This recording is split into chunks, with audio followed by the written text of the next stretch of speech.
Good morning, good afternoon, good evening. This is Alan Burgos from the hashtag Walk with Lunch channel. Welcome and welcome back to our channel.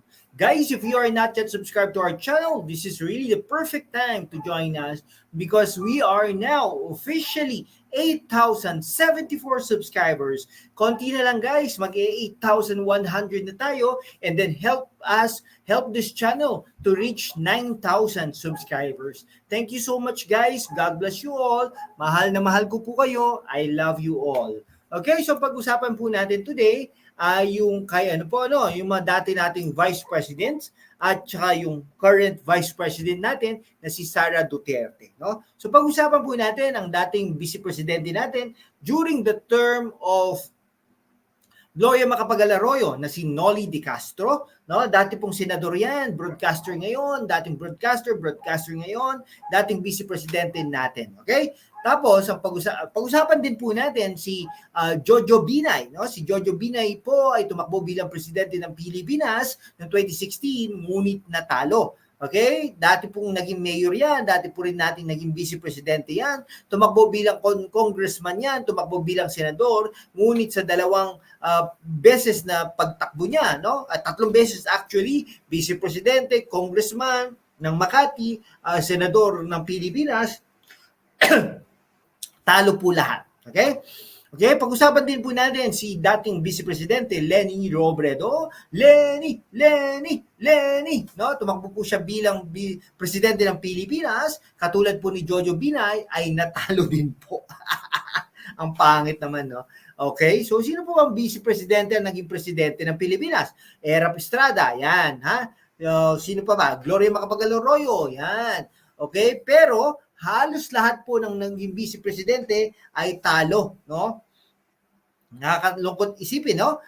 Si vice presidente, presidente talo, no? Si Leni Robredo, Jojo Binay, si sino pa ba? Si Doy Laurel, meron pa mga post before EDSA People Revolt ay may mga natalo din po diyan, okay? Yun po ha. Ito pa. Ngayon, pag-usapan din po natin, ipropromote lang natin, si Vice President Leni Robredo ay tatakbo bilang mayor yan ng Naga City. Sabi niya, pinili niya ang pagka-mayor ng Naga City in comparison to senator because yung skills niya, no? Skill sets niya ay nararapat doon sa pagka-mayor ng Naga City, no? Tingnan nga po natin, no? Sige. Tapos pag-usapan rin po natin ang dating mayor ng Davao City, ang dating vice mayor ng Davao City, ang isang abogada katulad ni Leni Robredo at ni Jojo Binay, ang ating current vice president today at pwedeng maging pangulo ng Pilipinas pagdating ng 2028, ayan si Sara Duterte. Pag-usapan po natin sila, no? Dahil po dun sa SONA natin, no? Yung State of the Nation Address na mangyayari po yan sa July 22. Okay? Si Leni Robredo, Jojo Binay, Noli De Castro ay nagpasabi na sa House of Representatives, no, or yung Congress natin na mag-i-skip sila sa Marcos Zona this coming 2024. Nakakalungkot isipin, no? Ang mga dating pangalawang pangulo ay hindi a-attend sa Zona ng pangulo. It's either hindi po nila yan kursunada or ayaw nilang makinig o talagang may pinagkakaabalahan silang mas mahalaga. Katulad ni Noli De Castro. Oy, nako, ano kikitain niya dyan, di ba? Uupo lang siya dyan, makikinig, wala pa, talo pa, olats pa, di ba? Ibig sabihin, pwedeng mag-broadcaster na lang siya. Magandang gabi, bayan. Ayan, di ba? Si Jojo Binay, napapabalitang medyo may karamdaman. Di magpapahinga na lang siya. Si Leni Robredo, imbes na pumunta dyan, ayaw mo na lang, di ba? Mangampanya na lang siya dyan sa Naga City. O, di ba? Mas maganda yon. Baka may pag-asa pa siyang manalo dyan sa Naga City. Okay? Tatlo pong dating pangalawang pangulo ng ating bansa ang hindi aaten sa third State of the Nation Address or SONA ng ating Pangulong Marcos sa July 22. Ano kaya ang sasabihin ng ating mahal na Pangulo pagdating ng July 22? Ano bang inaasahan natin? Yung mga batas na naipasa under his administration this year, okay? Ang pagtatalaga sa ating senador at ang incoming secretary natin na si Sunny Angara. Okay, so Angara ng bukas, no? Talaga Sunny education in the next few years. Okay, politiko ang dating, di ba? Ayan ang sabi po ni House Secretary General Reginald Velasco na si Leni Robredo, Jojo Binay have formally declined the invitation, while Noli de Castro has already expressed his intention not to attend but has yet to make it official. No? Nagsabi na siya pero hindi pa siya nagsasabi formally or official. Kumbaga, kasi formal ang invitation, dapat formal din ang pag-decline. Nagsabi through letter, sigurado. Yan, di ba? Okay, si Robredo naman served as Vice President from 2016 to 2022.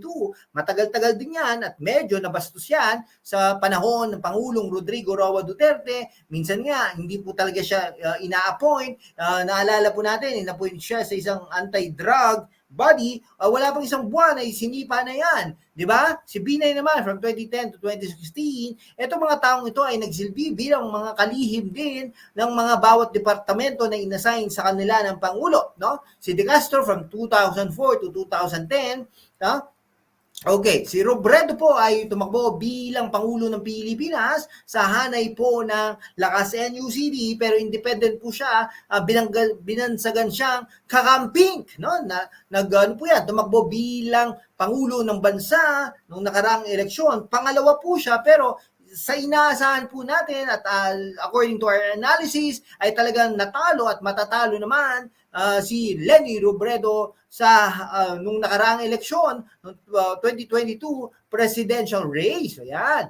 Itong Secretary General natin ng House of Representatives ay talagang hinihintay pa ang pagresponde ng ating mahal na pangalawang Pangulo, Sara Duterte, no, sa kanyang opisina.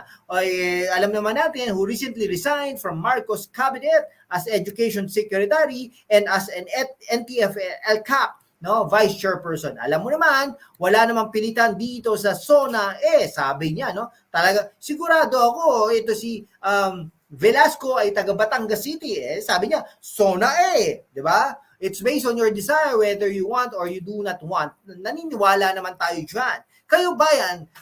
Anong tingin nyo? Aaten po ba ang ating pangalawang Pangulo? Kung ako ang inyong tatanungin, ay hindi na po aaten ang ating pangalawang Pangulo dahil nga naman po ay conflict of interest, not conflict na po. Di ba? Biruin mo naman yon, no? Magbre-break kayo, no? Magbre-break kayo ng iyong jowa, no? Ang iyong boyfriend. Pagkatapos nun, naatin ka pa ba sa birthday niya? 'Di ba?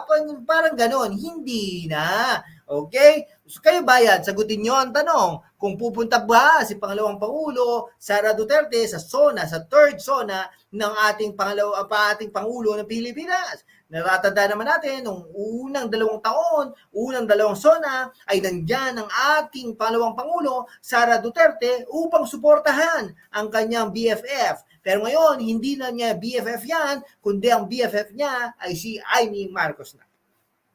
Sige po, hanggang dito na lang po mga kaibigan ko. Kung hindi ka pa nakapag-subscribe, mag-subscribe ka naman upang maging sustainable naman ang ating channel.